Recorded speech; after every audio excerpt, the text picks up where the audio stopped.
ಇನ್ನು ಕಾರ್ಕಳದಲ್ಲಿ ಯುವತಿಗೆ ಡ್ರಗ್ಸ್ ನೀಡಿ ರೇಪ್ ಮಾಡಿದ್ದಾರೆ ಅನ್ನುವಂಥದ್ದು ಒಂದು ಆರೋಪ ಏನಿದೆ. ಇದರ ಪ್ರಮುಖ ಆರೋಪಿ ಅಲ್ತಾಫ್ ಇದಾನಲ್ಲ, ಈತನ ಕ್ರೈಮ್ ಹಿಸ್ಟ್ರಿ ನೋಡ್ತಾ ಹೋದಂತ ಸಂದರ್ಭದಲ್ಲಿ ಈತ ತೀರ್ಥಹಳ್ಳಿ ಮೂಲದ ವ್ಯಕ್ತಿ ಅನ್ನುವಂಥದ್ದು ಗೊತ್ತಾಗಿದೆ. ಅಲ್ತಾಫ್ ತೀರ್ಥಹಳ್ಳಿ ಮೂಲದ ವ್ಯಕ್ತಿ, ಆತನಿಂದ ಈಗ ಸದ್ಯ ಅತ್ಯಾಚಾರ ಆಗಿರೋದು ಅನ್ನುವಂಥದ್ದು ಆರೋಪ.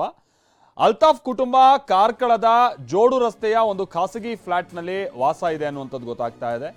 ತಾಯಿ ಪತ್ನಿ ಮಕ್ಕಳ ಜೊತೆ ಆತ ಫ್ಲಾಟ್ನಲ್ಲಿರೋದು. ಅಲ್ತಾಫ್ ಕಾಗರೆ ಮದುವೆ ಆಗಿದೆ, ತಾಯಿ ಪತ್ನಿ ಮಕ್ಕಳ ಜೊತೆ ಆತ ಫ್ಲಾಟ್ನಲ್ಲಿ ವಾಸ ಇರೋದು. ಮದುವೆ ಆಗಿದ್ದಾನೆ ಅಲ್ತಾಫ್, ಇಬ್ಬರು ಮಕ್ಕಳಿದ್ದಾರೆ. ಆರೋಪಿ ಅಲ್ತಾಫ್ ಟಿಪ್ಪರ್ನ ಚಾಲಕನಾಗಿ ಆತ ಕಾರ್ಯನಿರ್ವಹಿಸ್ತಾ ಇದ್ದಾನೆ.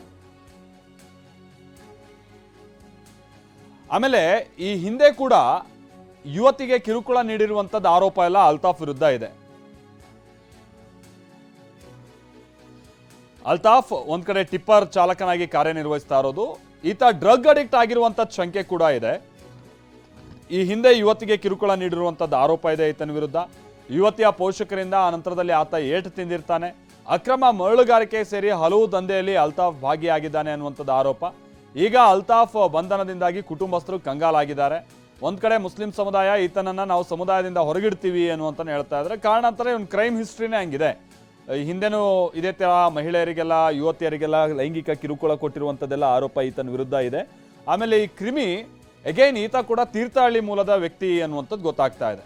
ತೀರಾ ಇತ್ತೀಚಿನ ದಿನಗಳಲ್ಲಿ ಈ ಬಾಂಬ್ ಇಟ್ಟಿರೋದು, ಈ ಕುಕ್ಕರ್ ಬಾಂಬ್ ಬ್ಲಾಸ್ಟು, ಈ ಬೇರೆ ಬೇರೆ ಕಡೆ ಟ್ರೈನ್ ಅಪ್ ಆಗ್ತಾ ಇರುವಂಥದ್ದು, ಈ ಹುಡುಗರಿಗೆಲ್ಲ ಮೈಂಡ್ ವಾಶ್ ಮಾಡೋದು, ಬ್ರೈನ್ ವಾಶ್ ಮಾಡೋದು. ಸೊ ಈ ಥರದ್ರಲ್ಲಿ ಈ ತೀರ್ಥಹಳ್ಳಿ ಹುಡುಗರುಗಳು ಭಾಳ ಹೆಚ್ಚಿನ ಸಂಖ್ಯೆಯಲ್ಲಿ ತಗಲಾಕೊಂಡಿರುವಂಥದ್ದು ನಾವು ನೋಡ್ತಾ ಇದ್ದೀವಿ. ಅದೆಲ್ಲ ಒಂದು ಕಡೆ ಈ ಟೆರರಿಸಮ್ ಅಥವಾ ಈ ಟೆರರಿಸ್ಟ್ ಕಡೆಗೆ ಸಾಫ್ಟ್ ಕಾರ್ನರ್ ಈ ಥರದ್ದೆಲ್ಲ ಹೋಗ್ತಾ ಇತ್ತು. ಈಗ ನೋಡ್ರೆ ಇದ್ರ ಜಾಲ ಈ ಲೈಂಗಿಕ ಕಿರುಕುಳ ತನಕನೂ ಕೂಡ ಹೋಗಿ ಮುಟ್ಟಿದೆ, ರೇಪ್ ತನಕ ಹೋಗಿ ಮುಟ್ಟಿದೆ.